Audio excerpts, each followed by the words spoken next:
तर शुभ सकाळ सगळ्यांना. तर चला सगळं काम आवरले आणि याच्यानंतर आता पुढच्या कामाला सुरुवात करायची.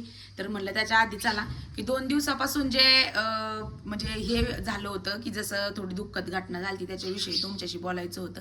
आणि अजूनही काही प्रश्न आहेत की तुम्ही म्हणजे गेल्या 2-3 दिवसाच्या ब्लॉग खाली विचारत होता, तर ते सुद्धा आज क्लिअर करणार आहे. तर ताई येते आहे. ताई चल, ताईला आवाज दिलाय. चिमण्यांचा चिवचिवाट आजकाल घरामध्ये एवढा चिवचिवाट आहे, बापरे बापरे बापरे. म्हणजे डायरेक्ट त्यांनी वरती घर बनवून पिल्लं त्याच्यामध्ये अंडी वगैरे दिलीत त्या पिल्लांनी. आणि चिव चिव चिव चिव त्यांचं कंटिन्यू चालू आहे. पहा वर 2 बसलेलेच आहे. आता हे बंद करायचंय, बंद करून घ्यायचंय पीओपी. पण आता पाहू ताजींना कधी टाइम भेटतोय, कारण सध्या हॉटेलचं इनॉग्रेशनचं थोडंसं तोंडावरती आलंय. सगळी घाई गडबड त्यांची चालू आहे. त्याच्यामुळं मग घाई गडबडीमुळे त्यांनाही काही टाइम भेटाना आणि त्याच्यामुळं मग थोडं लेटच होत चाललंय. ते चल आली का? अयो बघा ताई, अगं काय आहे बापरे. बघा ताई, बघा सख्या बहिणी सख्या जावा याला सांगते. दोघींचा सेम ड्रेस झाला बघा. आता ठरवून नाही म्हणतात ताईंना बऱ्याच वेळा काय आम्ही आणताना सेम आणतो पण ठरवून घालत नाही आणि ते कधीतरी असं एकदम अचानक घातल्या जातं. बघ ना ते आता दाजींनी जर बघितलं तर म्हणते तर दोघींनी सेम कुठं कमून घातलंय म्हणते. का बरं तुम्हाला कुठं जायचंय का दोघींना? म्हणजे असं आजकाल आम्ही कुठं जायचं म्हणलं तरी सेम नाही घालत. तर चला असं चालेत वाटतं. आता हे तर सध्या हॉटेलच्या याच्यामध्येच बिझी आहेत, भरपूर तयारीमध्येच लागलेले आहेत.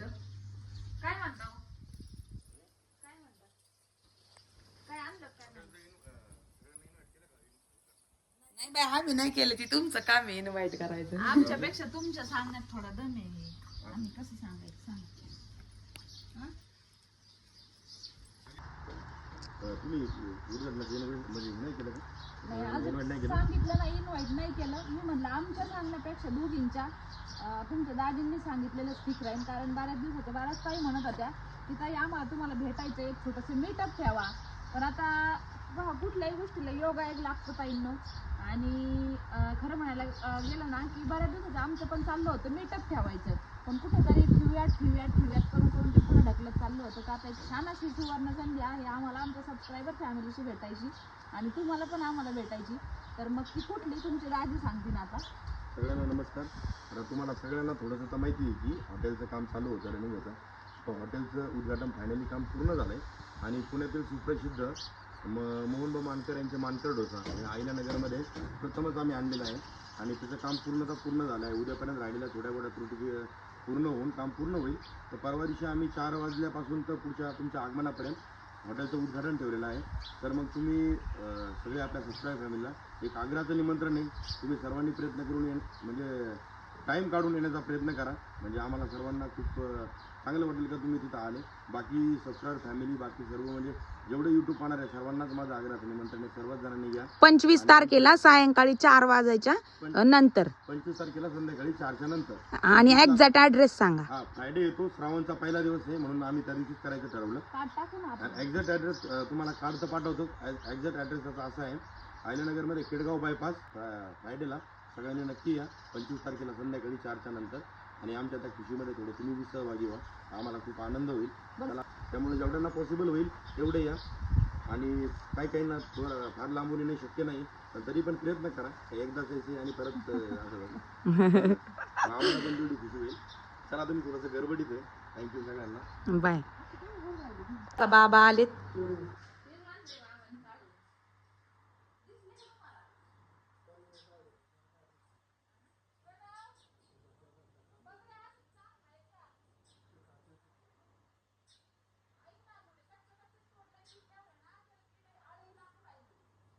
बघा मस्त ताजे पेरू आणलेत. बघू लय गोड पेरू येत बाई ह्या वेळेचे. जांभळ आणि पेरू माझी प्रॉपर्टी माझी.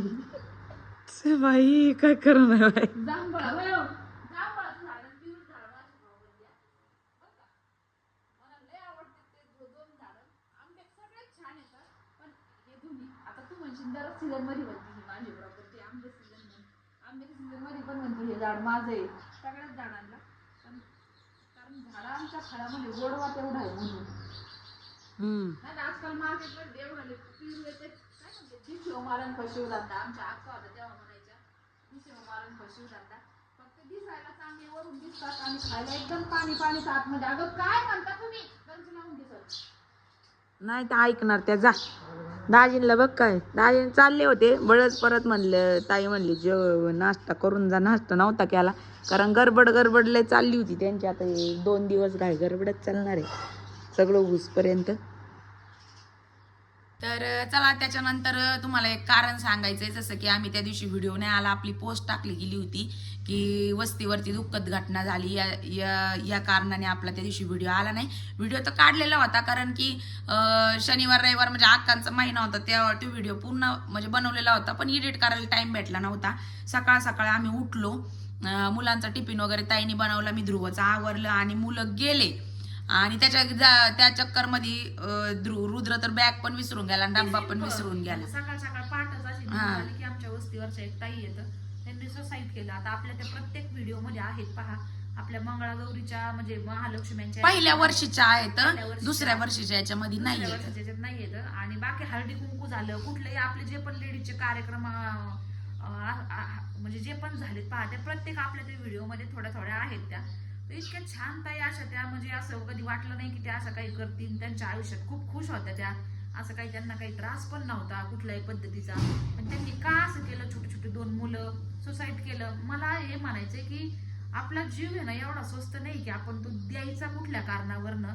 तर असं किती टेन्शन कुठल्याही ताईला किती असलं ना मी म्हणते काही असो नवरा बायकोच्या कोणाचं काही होतं घरात कुठं काही होतं तर परिस्थिती हँडल करता आली पाहिजे. सिच्युएशन कशी का असाना 4 दिवस राग येतो माणसाला प्रत्येकाला आपण काहीतरी करून जातो पण याचं मागच्या आपल्या लेकरा बाळांना आपल्या नवऱ्याला किती काय भोगावं लागतं किती काय सहन करावं लागतं ना ते समजत नाही आपल्याला त्यावेळेस. पण कुठंतरी काय त्याच्या मनात आलं बिचारीच्या का तिने असं केलं. शेजारी छोटी 6-7 वर्षाची मुलगी झोपलेली तिच्यापासून उठून जाऊन जर असं करायचं म्हणल्याच्या नंतर म्हणजे घरातच त्यांनी फॅनलाच फाशी घेतली. तर म्हणजे इतकं सगळ्या वस्तीवरती हे चालू आहे सध्या. कुणाला म्हणजे एवढी चांगली मुलगी खूप दुःख म्हणजे कधी तोंडावरची माशी उठणार नाही एवढी गरीब आणि खुश होती एकदम आपलं त्याच्या आयुष्यामध्ये. तर आता छोट्या मोठ्या गोष्टी काही संसारामध्ये चालूच असतात. भांडं लागतं मग त्याचा हे असं रिझन नाही ना असा अंत नाहीये. आपण कमवतो कशासाठी कष्ट एवढी काम करायची बिचारी एवढं म्हणजे शेतकरी होते पण काय नव्हतं त्यांच्याकडे 4 व्हीलर 2 व्हीलर. तिच्या नावाने छान असा बंगला घेतला होता केडगाव मध्ये म्हणजे सिटीमध्ये. जमिनी एवढ्या शेतीच्या दमावर एवढं करीत होते. एवढं सगळं उभं केलं एवढं एम्पायर शून्यातून सगळं एवढं गाया म्हशी शेरडा सगळं एवढं काम करायची. कशासाठी केलं गेली निघून. मग ह्या गोष्टी कुठेतरी आपण एवढं राबायचं एवढं करायचं आपल्या संसारासाठी असं मध्यातनं सोडून जायचं आपल्या जीवनसाथीला किंवा आपल्या नवऱ्याला लेकरांना. हे कुठेतरी ना सगळ्या म्हणजे असं सगळ्यांना कुठेतरी हे येऊ राहिलं तिचं की तिने का बरं असं केलं. चिड सुद्धा येऊ राहिली तिची की तिने कुणाकडे पण 2 दिवस रुसून जायचं किंवा कुणालाही जाऊन मन मोकळं करायचं. सगळ्या म्हणतात आमच्याकडे यायचं होतं आणि वय काहीच नाही 27-28 वय होतं फक्त. म्हणजे तेवढ्या वर्षामध्ये काय पाहिले सांगा ना तुम्ही. एवढी छोटे लेकरं एक 7-8 वर्षाची मुलगी त्याच्यानंतर 10-12 वर्षाचा मुलगा होता एक एवढी छोटे लेकरं. आता त्यांना कोण बघणार कारण जगामध्ये काही मिळू शकतो पण आई ही किती पैसे दिले तरी पण विकत भेटू शकत नाही. आणि आईची सर कुठल्याच दुसरीला म्हणजे कुठल्याच याला येऊ शकत नाही. आईचा पासपोर्ट फोटो खिशामध्ये ठेवून फिरतीये. आईचं एक कानातलं ते घेऊन फिरतीये. तो मुलगा बाहेर हॉस्टेलला होता तो ज्या वेळेस आला तर तो आपल्या स्वातीकडे ट्युशनला येत होता बरेच वर्ष माझ्याकडे येत. तर ज्यावेळेस ते लाकडं टाकायला लागलं तर तो जोरदार ओरडायला लागला की नका टाकू म्हणून. असं म्हणजे किती ते मुलांची अशी सिच्युएशन आम्हाला पावत नव्हती. अख्ख्या आमच्या वस्तीवरती त्या दिवशी एवढी भयानक घटना घडली. पाठच त्या दिवशी रुद्राला टिफिन नाही बॅग नाही तसंच जाऊन गाडीत बसला. नंतर मधनच मुलं घरी आणली आम्ही की बिना बॅगचे टिफिनचे कसे जातील, म्हणजे सगळ्यांच्या अक्षरशः डोक्यात किडे पडायल्यासारखे झाले, असं की कोणाला रिझनच समजायला. आणि आणखी सुद्धा सगळ्या वस्तीवरती आमचं एकदम सुन्न वातावरण झालंय, प्रत्येकाच्या मनात हेच. रिझन काहीच समजत नाहीये की सगळं एवढं चांगलं असून काय असून. मी म्हणते काही का आतून असा रिझन, पण हा जो निर्णय बायांचा असतो ना, काही लेडीजचा चुकतो ना, काही ताईंचा, आपल्या खरंच बायकांचा, बऱ्याचशा ताई असं माग माझ्या एका मैत्रिणींनी पण सुसाईड केला असंच नवरा बायकोच्या याच्यावरनं. तर मी आपला जीव एवढा स्वस्त नाही की आपण दुसऱ्यावरनं द्यायचा.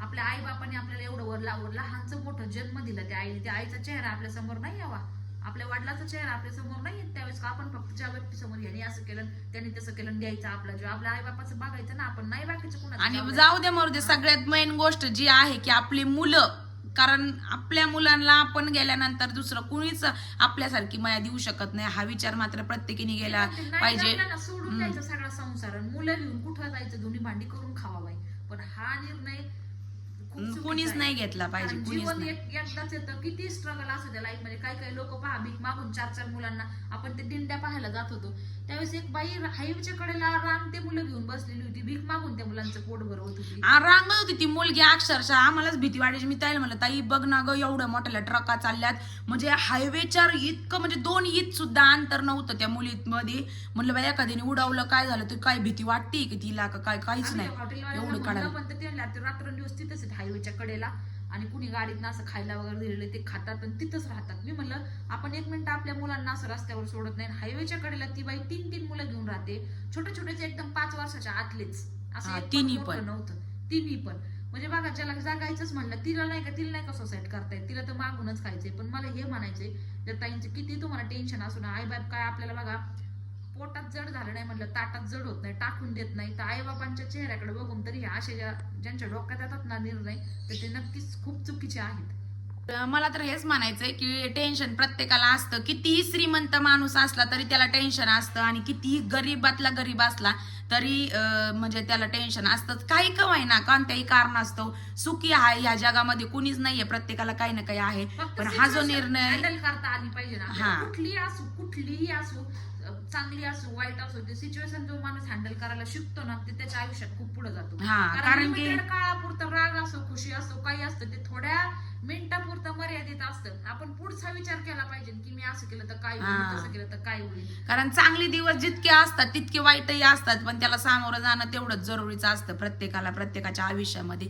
तर चला, असो सांगायचं एवढंच की आपला व्हिडिओ आज जितके बी ताई बघत्यान की प्रत्येकाला टेन्शन येत असतं कोणत्या कारणास्तव, पण हा निर्णय शेवटपर्यंतचा जो टोकाचा निर्णय आहे हा कुठल्याच ताईने घेऊ नये, कमीत कमी आपल्या लेकरा बाळांसाठी सुद्धा तरी. खरंच नाही घ्यावं. माझ्या एका मैत्रिणीने पण, आता माझीच क्लासमेट होती, माग गेले काही वर्ष झाले, तिने सुद्धा सुसाईड केला असंच याच्यावरनं औषध वगैरे खाऊन.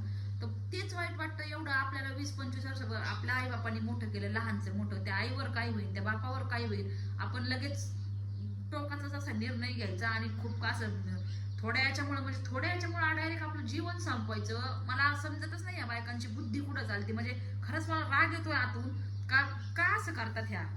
आणि चला, असं तुम्ही कारण विचारलं आणि तुम्हाला सांगितलं आता कारण काय झालं होतं ते. एखाद्या मंदिरात जाऊन बसायचं, मंदिरात नाही, मंदिरात पण आजकाल केसेस व्हायला लागले. काय मागा एका ताईंचं नवऱ्याच्या 3 भांडणं झाले, बिचारी मंदिरात जाऊन बसली, पुजाऱ्यांनीच तिच्यावरती अत्याचार करून मारून टाकली. आई बापाकडे निघून जावा बाई, कुठं पण निघून जावा, पण हे असे निर्णय अजिबात डोक्यात आणावं सुद्धा नाही. चला, असो. त्याच्यानंतर 2 दिवस व्हिडिओ खाली कंटिन्यू मेसेजेस होते. मी तर काय व्हिडिओ मध्ये म्हणजे सेल्फी म्हणजे मोबाईल धरून बोलत असते, त्याच्यामुळे तुम्हाला कळत नाही.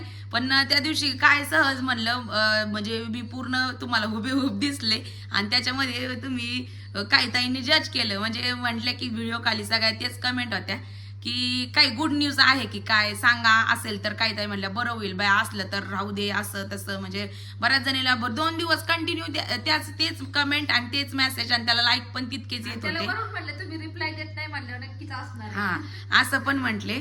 तर माझ्या सगळ्या तायांनो, कारण जसं आमची घरातली जेवढी फॅमिली आहे तशीच म्हणजे आम्ही तुम्हाला सगळ्यांना स्वतः घरातलेच मानतो आणि जवळचेच मानतो. कारण एवढे व्हिडिओ तुम्ही म्हणजे वेळात वेळ काढून बघता, तुम्हाला आवडतात तितकेच. परत तुम्ही म्हणजे बोलता येत नाही डायरेक्ट इनडायरेक्ट, त्याच्यामुळे तुम्ही डायरेक्ट तुमचे जे बोलायचंय तुम्हाला काय ते तुम्ही भावना तुम्ही मेसेज कमेंटद्वारे एवढं करता.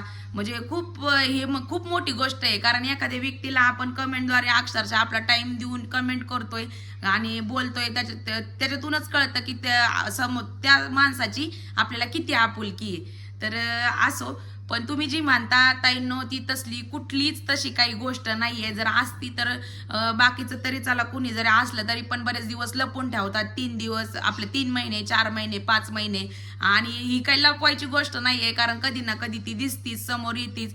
त्याच्यामुळे ह्या गोष्टी बरेच तर असं काय असलं ना तर मी ताई आता तर जस्ट तसं काहीच गोष्ट नाहीये. तुम्ही जसं म्हणता तसं ठीक आहे. प्रत्येकाच्या याला काही ना हा. काही चेंजमेंट होत राहतात. हार्मोनल इनबॅलन्स वगैरे, पीसीओडीचं कुठं अमुक तमुक काय. हा, तर या कारणामुळे तुम्हाला माझी थोडीशी तब्येत झाली एवढ्या गेल्या 15-20 दिवसांमध्ये, थोडंसं तुम्हाला वाटलं, त्याच्यामुळं तुम्ही म्हणल्या चला असं काहीच प्रॉब्लेम नाही. पण इन फ्युचर कधी अशी काही गोष्ट असली ना तर नक्कीच मी जसं आपण घरातल्यांना जसं लगेच समाजला जशी गुड न्यूज देतो ना घरातल्या माणसांना एकदम आनंदित होऊन, तशी मी तुम्हाला डायरेक्ट लगेच स्पेशल व्हिडिओ करून लगेच सांगणार. वाट सुद्धा पाहायला लावणार नाही ताईंनो. त्याच्यामुळं म्हणजे असं काही सध्या तरी नाहीये. जेव्हा कधी होईल तेव्हा मी लगेच इमिडिएटली तुम्हाला सगळ्यांना लगेच सांगून टाकणार आहे. डायरेक्ट तुम्ही माझ्या याच्यावरून किंवा माझ्यात काही चेंजमेंट झाले अशावरून सुद्धा तुम्हाला वाट पाहायची कधी जरूरतच नाही लावणार. किंवा बघून मग तुम्ही कमेंट करणार आणि मग नंतर मग मी तुम्हाला वाट पाहायला लावून. हा, कारण मनात काही आमच्या पोटात कधी राहत नाही. कारण जे पण काय आहे मन मोकळ्यापणाने आम्ही पहिल्यापासून व्हिडिओ मध्ये तुम्हाला प्रत्येक गोष्ट ही मोकळ्या मनाने शेअर म्हणजे करीत आलेलो आहे. आणि ही तरी गोष्ट कधी मनात राहील असं मला तर कधी वाटत नाही. आणि 3 ते 4 महिने म्हणल्याच्या नंतर ती खूप लांबची गोष्ट राहिली. पण लागतात अशा गोष्टी मनात पण लागतात, नाही इलाजाने. पण तरी आम्ही तरी नाही ठेवायचं ताईंनो. तर चला, आणखी बऱ्याच ताई असं म्हणतात की मग आता मध्यंतरी बऱ्याचदा आपले व्हिडिओचे खाडे होतात ते म्हणजे येत नाही येत. तर काही ताई म्हणतात का बाई ताई रोज व्हिडिओ टाकत जा, आम्ही तुमच्या व्हिडिओची देवासारखी वाट पाहतोय. तर खरंच ताईंनो आमची तितकीच तळमळ असती की तुमच्यापर्यंत व्हिडिओ जावा म्हणून. कारण तुम्ही तुमच्या भावना आम्हाला खूप समजतात ते. कारण काही ताई म्हणतात आम्हाला करमत नाही, कुणाचं काय. तर आमची तितकीच तळमळ असते. पण होता होईल तेवढा आम्ही प्रयत्न करू व्हिडिओ टाकायचा. तर मला असं वाटतं आजचा व्हिडिओ आपण इथंच थांबू. भेटूयात परत पुन्हा पुढच्या व्हिडिओमध्ये. तोपर्यंत व्हिडिओ पाहिल्याबद्दल सगळ्या ताईंचे अगदी मनपूर्वक आभार मानतो. धन्यवाद सगळ्यांना.